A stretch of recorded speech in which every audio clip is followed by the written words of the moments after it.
Hai, Assalamualaikum semua. Selamat datang kembali ke kelas Matematik tahun 5 bersama saya, Cikgu Az. Untuk hari ini, kita masih lagi pada topik 1 iaitu nombor bulat dan operasi. Untuk hari ini, kita akan tengok apakah fokus yang akan kita capai. Bagi fokus yang pertama, menyatakan nilai tempat, ingat kembali nilai tempat yang telah kita pelajari pada pembelajaran lepas. Bermula daripada 3 beradik.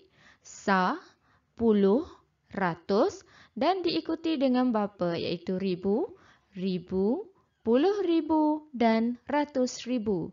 Bagi nilai digit, penulisan jawapan adalah dalam bentuk nombor. Sementara bagi nilai tempat adalah dengan menyatakan kedudukan tempat nombor tersebut. Jadi mari kita lihat bagaimana kita menjawab soalan yang meminta nilai tempat dan nilai digit bagi nombor. Ini adalah paparan pembelajaran kita pada minggu lepas melibatkan nilai tempat. Sah, puluh, ratus, diikuti bapa ribu, ribu, puluh ribu dan ratus ribu. Ini adalah kedudukan ataupun nilai tempat bagi nombor.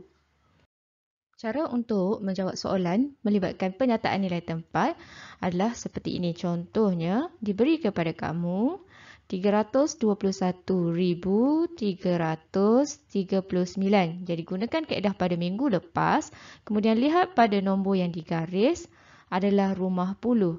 Puluh ribu. Jadi nilai tempat untuk angka 2 adalah puluh ribu.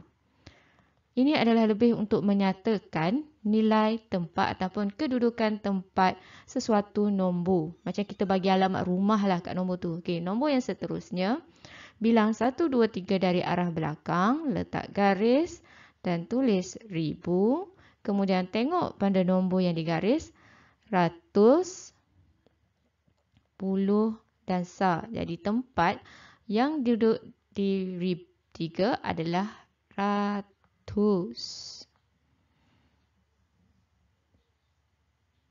Contoh nombor lain adalah 401,002. Okey, nombor yang digaris, nilai tempat bagi angka 4 adalah ratus, ratus ribu. Jadi awak pun tulis jawapan. Ratus ribu. Okey, seterusnya kita tengok nombor yang lain. Okey, bilang 3 dari belakang. Masih sama letak palang tiang. Kemudian tulis ribu. Tulis ratus, puluh dan sah.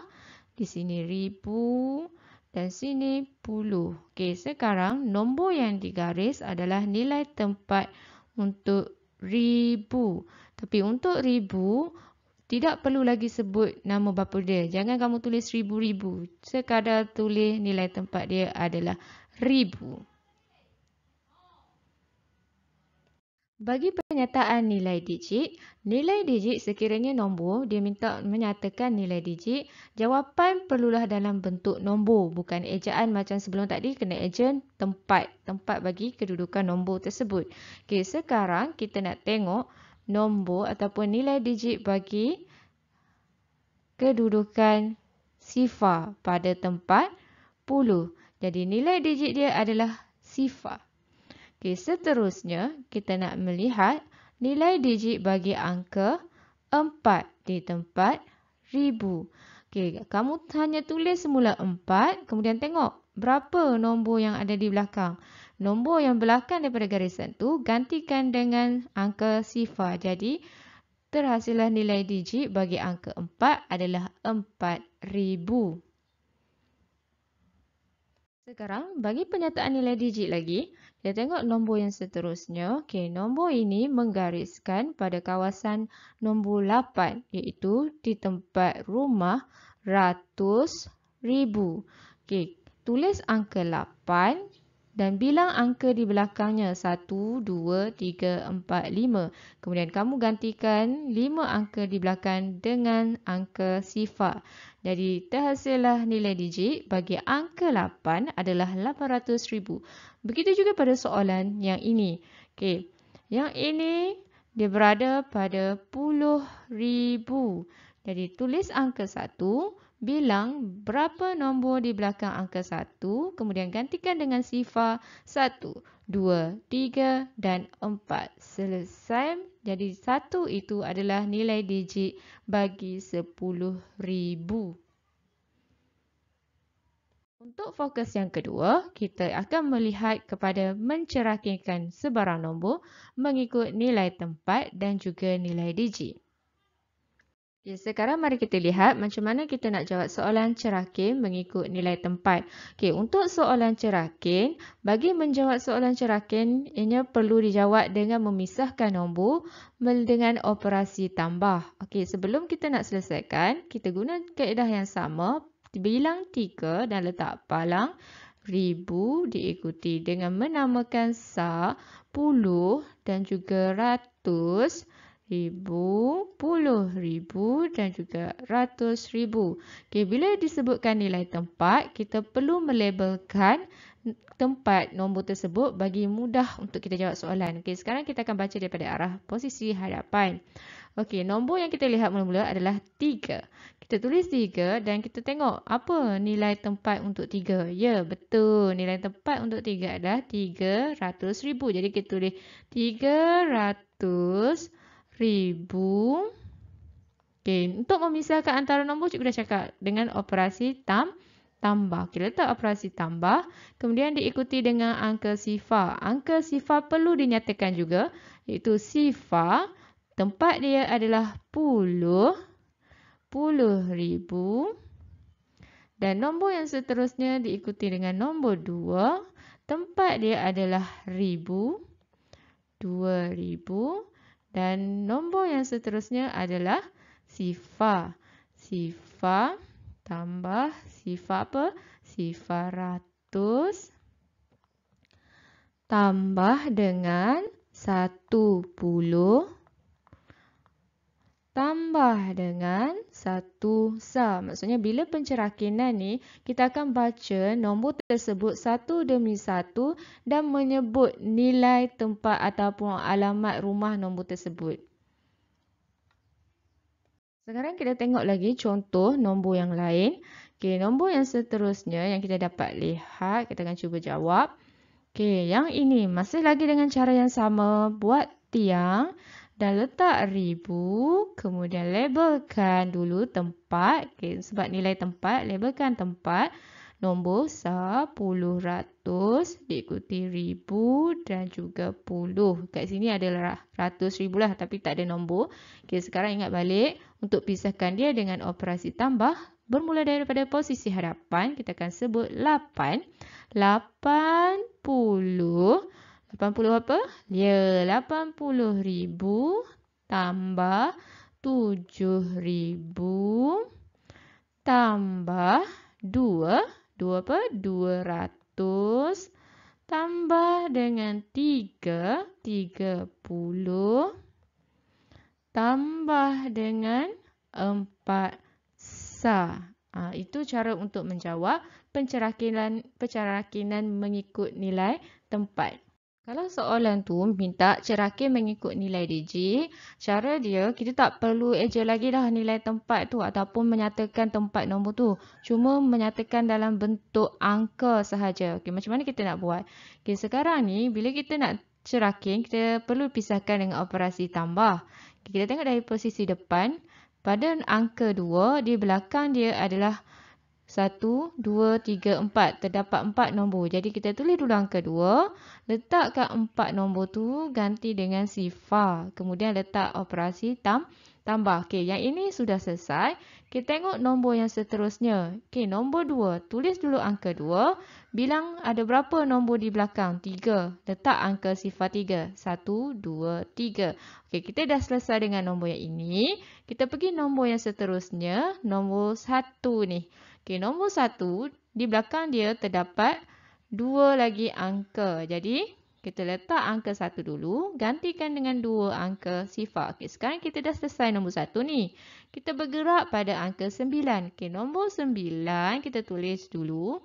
Dan kita tengok, di belakang nombor 9 ni ada berapa angka? 1. Jadi, kita letak 1 sifar. Okay, sekarang angka 9 dah selesai. Kita nak tengok yang akhir sekali tinggal adalah sifar. Jadi tambah je dengan sifar. Walau bagaimanapun, kalau kita tak nak tulis angka sifar ni dibolehkan. Kalau nak tulis pun boleh, tak nak tulis pun boleh. Jadi hasil jawapannya adalah cerakin mengikut nilai digit. Okay, nombor contoh yang seterusnya, pencerakinan mengikut nilai digit. Okay, mari kita buat sama-sama. Sekarang, bermula daripada arah hadapan, 2, bilang berapa digit ada di belakang adalah 5, gantikan dengan sifar 1, 2, 3, 4, 5. Okey, selesai angka 2, bergerak kepada angka 1. Okey, di belakang angka 1, kita dulu 1, terdapat 4 digit. Jadi kita letak 4 digit sifar. Okey, selesai yang ini, bergerak pada nombor yang seterusnya, 1, 1, 2, 3 sifar, 5, 1, 2 sifar, diikuti 6, 1 sifar dan akhir sekali diikuti dengan angka 7. Jadi, inilah jawapan untuk pencerakinan nilai digit nombor yang diberi. Fokus kita yang ketiga adalah untuk mengenali nombor perdana. Apa itu sebenarnya nombor perdana? Jadi, mari kita lihat sama-sama. Ini adalah nombor yang boleh dibahagi dengan 1 dan juga boleh dibahagi dengan dirinya sendiri tanpa meninggalkan baki. Tapi nombor perdana ni dia mesti lebih daripada 1 walaupun 1 tu dia boleh dibahagi dengan 1 dan dia boleh dibahagi dengan dirinya sendiri. Dia masih lagi ataupun tidak dikira sebagai nombor perdana kerana dia tidak lebih daripada 1. Okey, untuk mengenal pasti nombor perdana, tips dia adalah kita perlu tahu sifir. Barulah kita boleh tahu adakah nombor ini boleh dibahagi dengan 1 atau nombor ini boleh dibahagi dengan diri sendiri.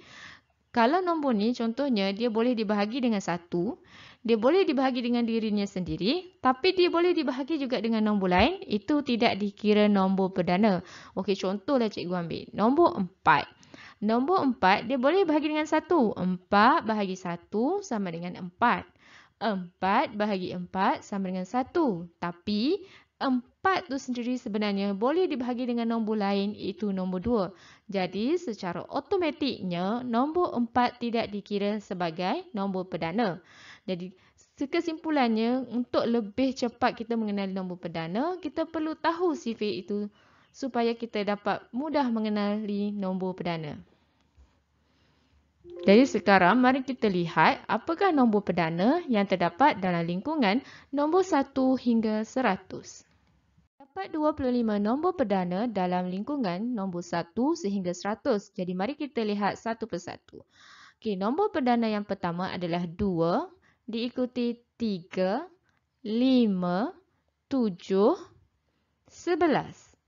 13, 17, 19, 23, 29, 31, 37, 41, 43, 47, 53, 59, 61, 67, 71, 73, 79, 83, 89, 97.